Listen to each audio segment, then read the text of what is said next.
अस्सलाम वालेकुम दोस्तों। मारी में काफ़ी ज़्यादा लोगों का पैसा इस वक्त माइनस में चल रहा है, जिन्होंने ज़्यादा अमाउंट में अपने शेयर्स बाय किए हैं।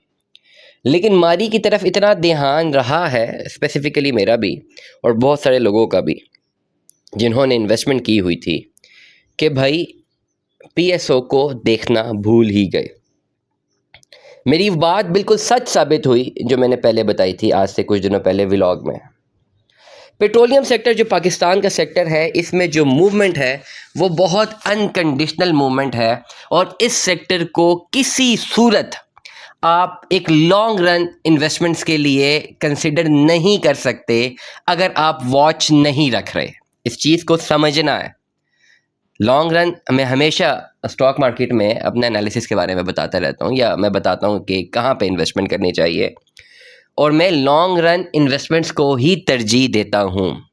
लेकिन पेट्रोलियम सेक्टर पाकिस्तान का एक ऐसा सेक्टर है जिसमें आप लॉन्ग रन इन्वेस्टमेंट नहीं कर सकते विदाउट वॉच रखने के।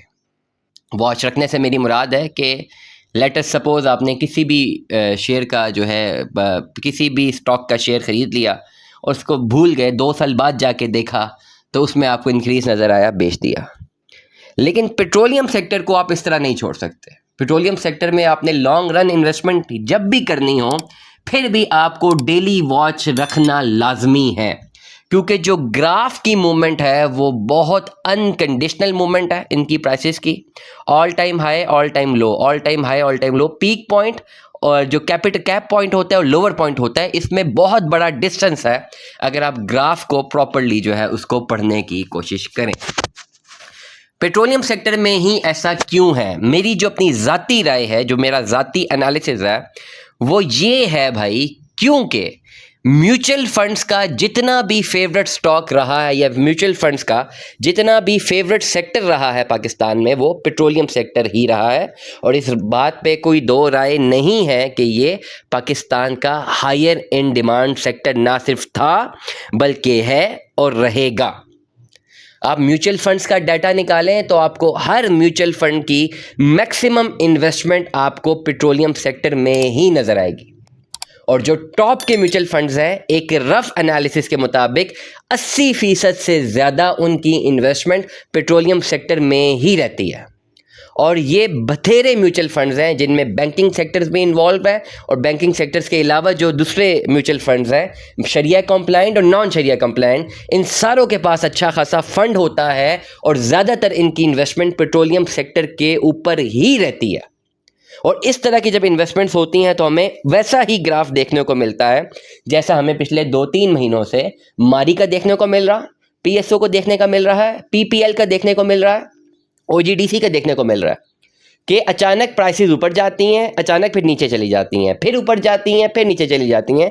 कंसिस्टेंट ग्रोथ नहीं है।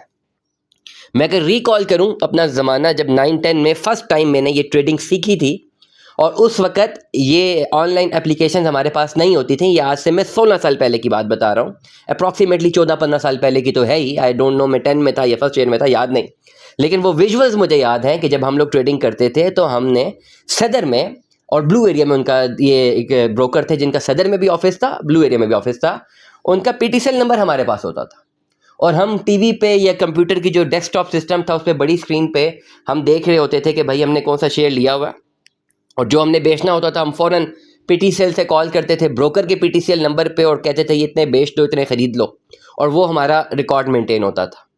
मुझे आज तक याद है कि पीएसओ में उस, आज से ये जरदारी साहब की गवर्नमेंट थी, आई गेस 2011 में फर्स्ट ईयर में होगा, आई गेस, या मैट्रिक या फर्स्ट ईयर, मुझे एग्जैक्टली याद नहीं है। तो उस वक्त भी शेयर्स का जब हम ट्रेडिंग कर रहे थे तो एक पीएसओ की बाइंग, जो कि मेरी फर्स्ट बाइंग थी उस वक्त के ज़माने में, मेरा फर्स्ट बाइंग मेरी तो नहीं थी डेफिनेटली, वो मेरे मामू की बाइंग थी, but I was sitting with him और एनालिसिस सीख रहा था और कर रहा था।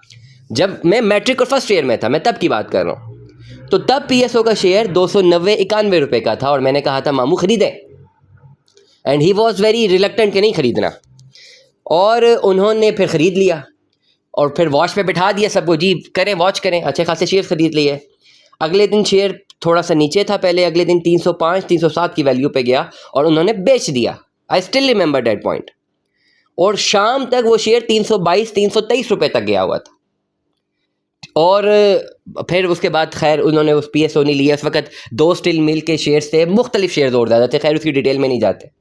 लेकिन आज 2025 में मैं एनालिसिस करता हूँ कि यार लॉन्ग रन अगर किया होता इन्वेस्टमेंट, लेटर सपोज किसी ने 50 साल पहले PSO में अगर ये 290-295 का शेयर ख़रीदा था, तो आज भी प्राइस वहीं पर है। आज 370 रुपये की प्राइस है, कौन सा इतनी चेंज है, नीचे भी गिरी है, ऊपर भी गई है। तो कोई ख़ास लॉन्ग रन आपके पास वो नहीं आया। कोई ज़्यादा शेयर की प्राइस पे बात नहीं, फ़र्क नहीं है। मैं डिविडेंड की बात नहीं कर रहा, डिविडेंड को छोड़ दे साइड पे, वो एक अलग टॉपिक है। शेयर की प्राइस पे नहीं फ़र्क आया कि यार 200 का लिया था 15 साल पहले तो आज 1500 का हो गया है, वो हमारे पास एक एनालिसिस नहीं आया।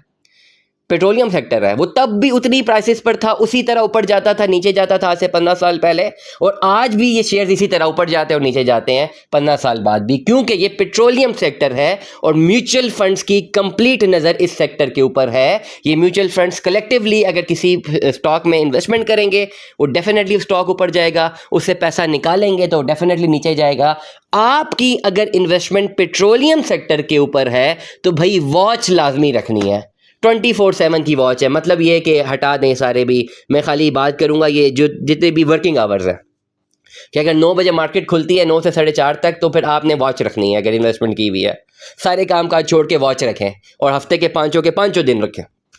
जब आपको लगे कि पीक पॉइंट है बेचें, जब आपको लगे कि लोअर पॉइंट है तो ख़रीदें। इस पर्टिकुलर सिनेरियो से आप शॉर्ट रन पैसा बना सकते हैं और लॉन्ग रन भी बना सकते हैं, क्योंकि पैसा लेट सपोज आप 2 लाख लेकर आए हैं मार्केट में, आप पीक पे बेचते गए हैं और जो है जो लिमिट पॉइंट पे या लोअर पॉइंट पे जो है लोअर पॉइंट पे बेचते गए सॉरी, और पीक पे मैं again sorry for my words, again I will repeat the thing, peak पे आप बेचते रहे हैं और लोअर पॉइंट पे ख़रीदते रहे हैं। तो इस पर्टिकुलर सिनेरियो से आप लॉन्ग रन भी चलेंगे तो आप लाखों करोड़ों रुपया बना सकते हैं। बट वॉच रखना और एनालिटिक्स को समझना बहुत ज़रूरी है। और सबसे बढ़कर टिप बता रहा हूं भाई कि म्यूचुअल फंड्स के डाटा को कंप्लीटली वॉच रखना लाजिमुल मलजूम है पेट्रोलियम सेक्टर में इन्वेस्टमेंट करने के लिए। दुआ में याद रखिएगा, अपना बहुत सारा ख्याल रखिएगा। स्टे ट्यून में 10 अल्लाह हाफ़िज़।